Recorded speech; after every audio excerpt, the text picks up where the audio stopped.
I didn't apologize. I didn't explain myself. I just stood at my own front door, in my own house, and looked at the two people who had handed me a garbage bag and told me to leave when I was 22 years old, and I felt absolutely nothing.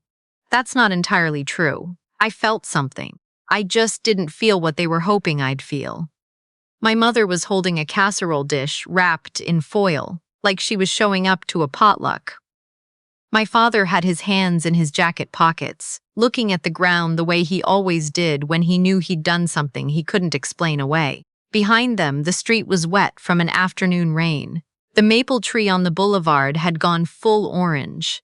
It was October, which felt appropriate. 20 years, that's how long it had been. I let them stand on the porch for a moment longer than was comfortable. Then I said, "You should have called first." And I closed the door. I grew up in a house in Oakville, Ontario, where everything looked fine from the outside. The garden was maintained. The driveway was sealed every other summer. My father, who everyone called by his last name Whitmore, was a partner at an accounting firm downtown. My mother ran the household with the efficiency of someone who had decided long ago that appearances were the same thing as character. I was their only child. I was the plan. Not a person, exactly. A plan. I understood this somewhere around age 14, when my mother started talking about the kind of man I'd eventually marry. Someone stable, someone from a good family, someone who wouldn't embarrass anyone at a dinner party.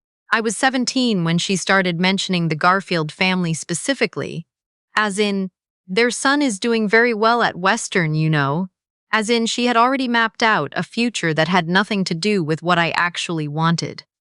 What I actually wanted was to study environmental science at Dalhousie.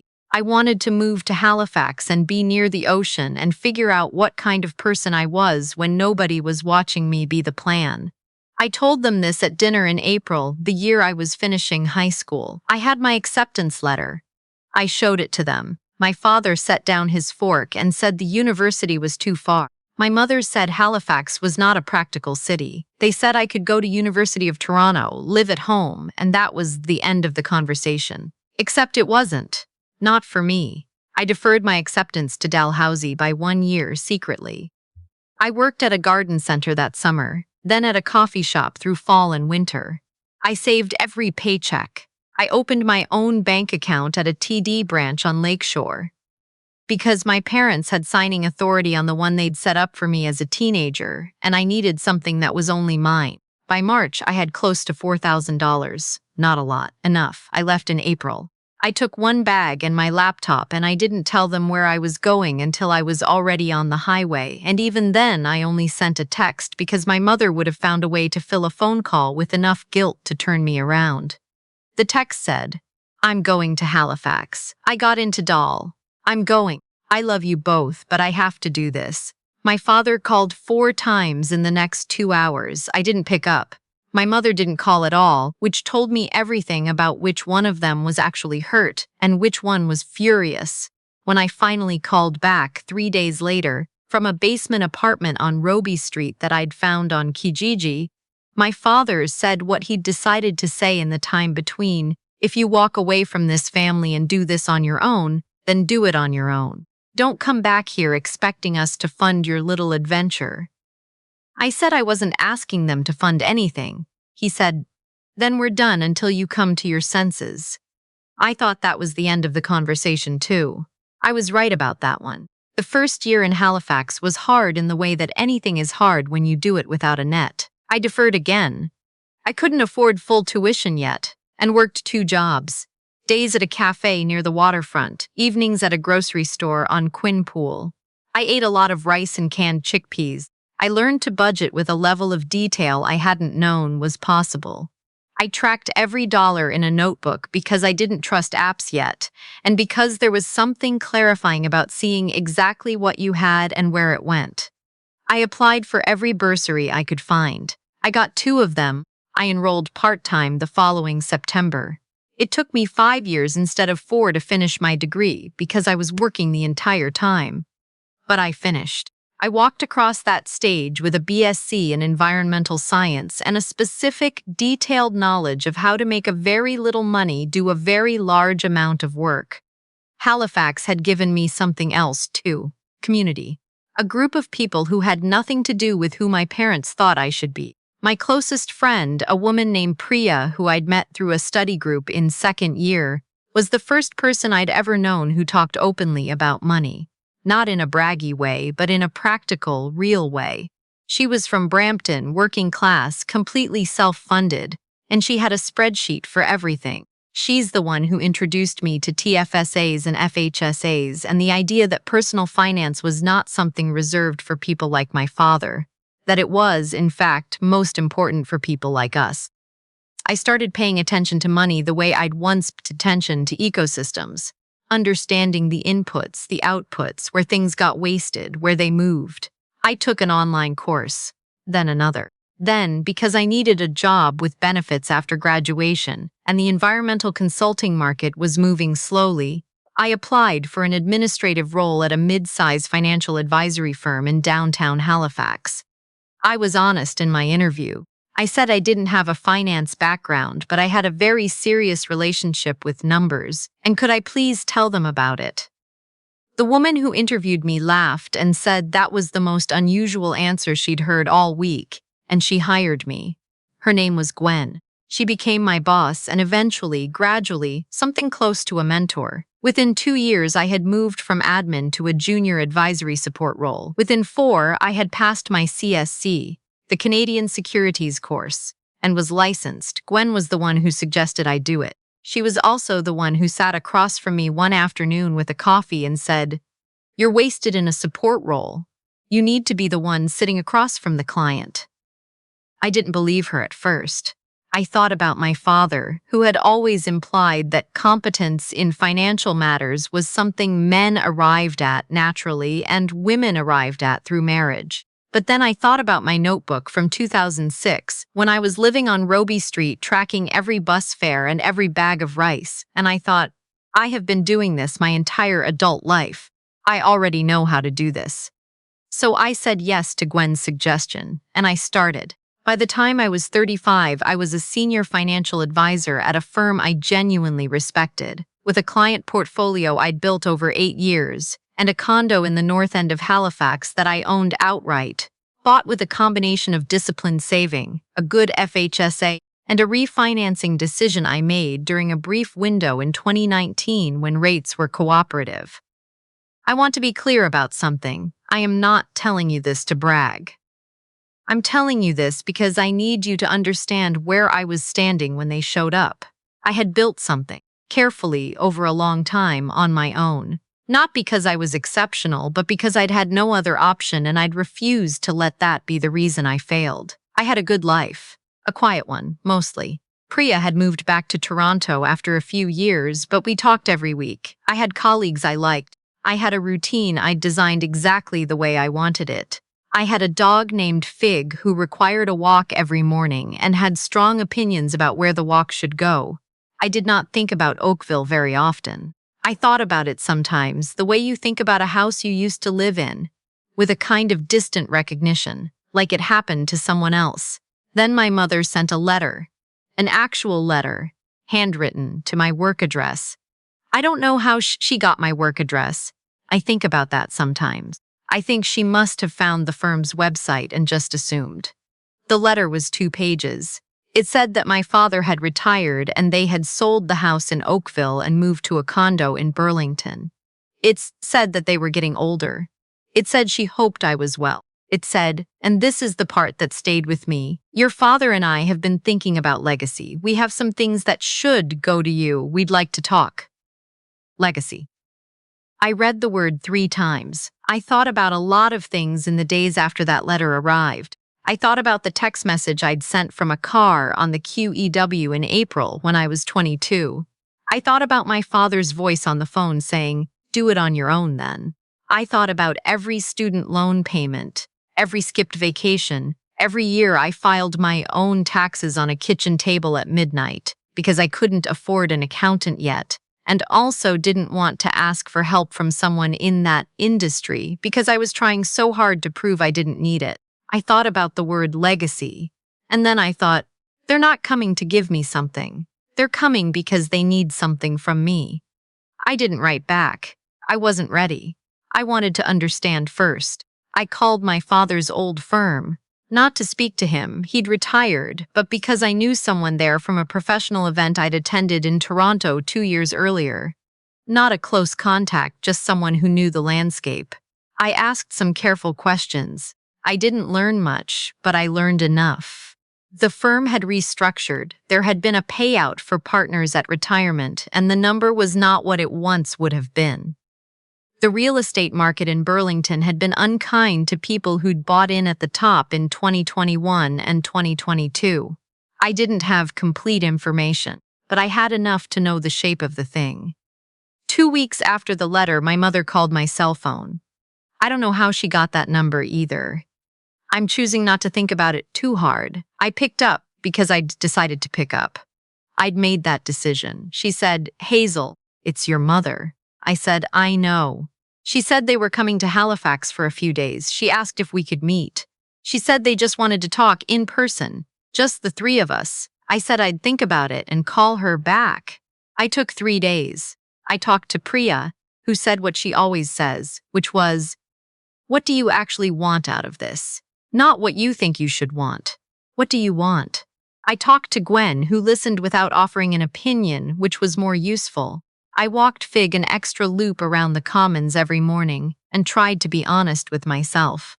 What I wanted was to hear them say it, not to forgive them. I had forgiven them in the quiet, private way you forgive something so you can stop carrying it, which has nothing to do with the other person. But I wanted to sit across from them and hear them say what they'd done. I wanted to see if they actually could. I called my mother back and gave her my home address. They arrived on a Saturday morning in October. Casserole dish, the foil, the wet street, my father looking at the ground. I did close the door, but I opened it again after a moment. I said, "Leave the casserole in the car. Come in." My mother looked startled. My father looked the same as always, which is to say careful, contained, constructed. He stepped inside first, which he always did, and looked around my front hallway with an expression I couldn't quite read. Something between assessment and something else. My condo is not large. It is very organized. I have good light because I chose it specifically for the windows, and I have a lot of books, and Fig was losing his mind over 2 strangers in the front hall. I let him sniff them and then made him lie down. I made coffee. We sat at my kitchen table. For a while, no one said the obvious thing. My mother talked about the drive. My father said something about Halifax traffic, which made me almost laugh because there is no Halifax traffic. Not really. Not compared to anything he was used to. I made small sounds to indicate I was listening. Then I set down my mug and said, "What do you actually need?" My father looked up. I said, "You mentioned legacy in your letter. So, what do you actually need from me?" My mother started to say it wasn't like that. It was just that they were getting older. They'd been thinking about things differently now, they realized. My father put his hand on hers, which stopped her. He said, "There's a family trust." I waited. He said, "It was set up by my father when I was young. There are conditions. I've been managing it as the sole named trustee, but there's a succession clause. It requires a named family member to continue the trust past my tenure, or the assets get distributed to a list of charities my father specified, which would include the house in Nova Scotia. The cottage." I said, "I didn't know you had a cottage in Nova Scotia." He said, "You left before we bought it." That sentence sat in the room for a moment. I said, "So you need me to agree to become a successor trustee?" He said, "Yes." I said, "And if I don't?" He said the assets would distribute to charity as specified. Which wasn't nothing. He made clear he had no objection to charity in principle. But the cottage specifically had been in his family. His father had built it. It meant something to him. I looked at my father, who had once handed me back my acceptance letter and told me I was being naive, who had said do it on your own without really believing I could, who had spent 20 years not picking up a phone. I said, "I want to understand why you think I owe you this." He was quiet for a long time. My mother said, "We're not saying you owe us anything. We're saying we're asking." I said, "That's new." She flinched. I hadn't meant it to be cruel, exactly, it was just true. My father said, "We handled it badly." When you were 22, we handled it very badly, and I've known that for a long time. He still wasn't looking at me, and then he made himself look at me. I told you to do it on your own, and I didn't believe you could. I was wrong about that. That was the most my father had ever said that resembled an apology in my entire life. It wasn't enough. It also wasn't nothing. I said, I need to think about it. I am a financial advisor. Trusts are not alien to me. I understood the mechanics of what he was asking. I called a lawyer the following Monday, not someone I knew socially, someone referred to me by a colleague, someone with no stake in the outcome. I asked her to review the trust documents my father emailed me.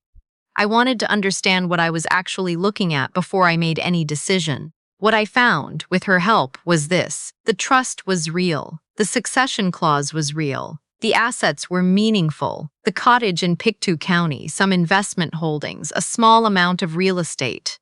Nothing that would change my life, exactly, but not nothing. What I also found was that being a successor trustee was not a passive role.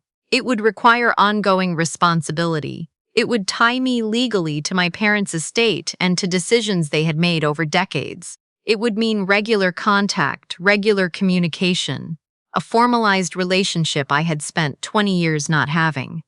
I thought about all of this for 2 weeks. I thought about my father's voice when he was wrong, but would never have admitted it until he needed something. I thought about my mother's casserole dish, which was such a particular kind of apology, the kind that doesn't use words, that just puts food on a table and hopes you'll understand. I thought about the cottage in Pictou County, which I'd never seen, which had been built by a grandfather I'd barely known, which had nothing to do with the choices my parents made when I was 22. I thought about what I actually wanted, not what I was supposed to want. What I wanted was not to perform forgiveness. What I wanted was not to perform coldness either. I had not spent 20 years building a life I was proud of in order to let my parents' return either soften me into something I wasn't or harden me into something I didn't want to be. I wanted to be honest. That was actually what I wanted. I met them for lunch at a restaurant downtown. Somewhere public, somewhere I liked, somewhere on my terms. I'd told them to meet me there. My father arrived 5 minutes early, which he always did. My mother was wearing a coat I didn't recognize, which meant time had passed, and of course it had, 20 years. And sometimes that hits you in strange places. I waited until we'd ordered. Then I said, I've reviewed the trust documents. I understand what you're asking. I've thought about it seriously, and I want to tell you where I am. They were very still. I said, I'm not going to say yes right now. I'm not going to say no either. What I'm going to do is propose a condition. My father said, What condition? I said, I want us to spend some time actually knowing each other before I take on a legal responsibility to your estate. I'm not interested in performing a relationship for the benefit of some paperwork, but I am willing to try, actually try, which means regular calls, at minimum, coming here for a visit before any documents get signed, me asking questions about your lives, and you answering them honestly, including the ones that are uncomfortable. My mother's eyes were wet. I noticed it, and I chose not to react to it because I have learned over many years that her tears are sometimes genuine and sometimes strategic, and I can't always tell which, and that's okay. I don't have to know. My father said, That's fair. I said, I also want you to understand something. I'm not doing this for the trust. I don't need the trust. I have my own retirement planning, and I am genuinely fine. If I agree to this eventually, it will be because I've decided I want a relationship with you, not because I need something from your estate. I need you to know the difference. He nodded slowly. My mother said, We know the difference, Hazel. I said, I'm not sure you do yet, but maybe we'll get there. We ate lunch. It was strange and somewhat stilted, and also underneath it, something else. Not warmth, exactly. Something more like possibility. The early, fragile kind that you have to treat carefully, or it breaks. When we were putting on our coats to leave, my father stopped and said, I am proud of you. I know that probably doesn't mean much at this point, but I've read about your firm. I looked you up, and I'm proud of you. I said, It means something. I just need some time to figure out how much. He nodded. We said goodbye in the way people do when they're not sure what comes next, which is to say carefully and with more warmth than the situation has yet earned because you're hoping. That was 8 months ago. We talk on the phone every 2 or 3 weeks. My mother has started sending me things. Articles she thinks I'd find interesting, a recipe once, a photograph of the cottage in Pictou County, in the summer when the lupins were out front. In August, I drove up there and spent a weekend. My father showed me the dock his father had built. We didn't talk about the past very much. We talked about the water, and the boats, and the particular way the light comes off the Northumberland Strait in the evening.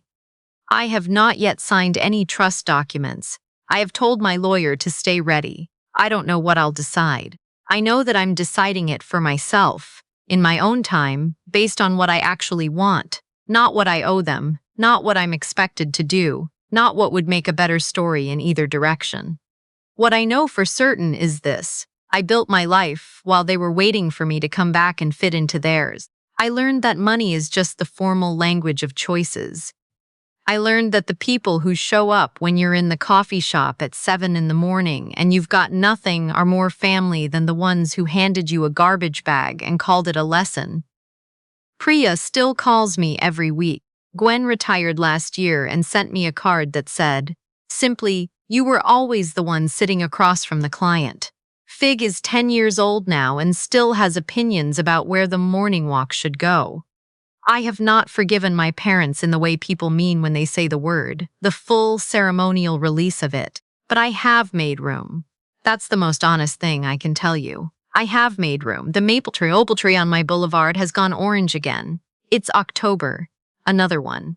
I'm still deciding what to do, but I'm doing it standing on solid ground, which is the only way I've ever known how to do anything.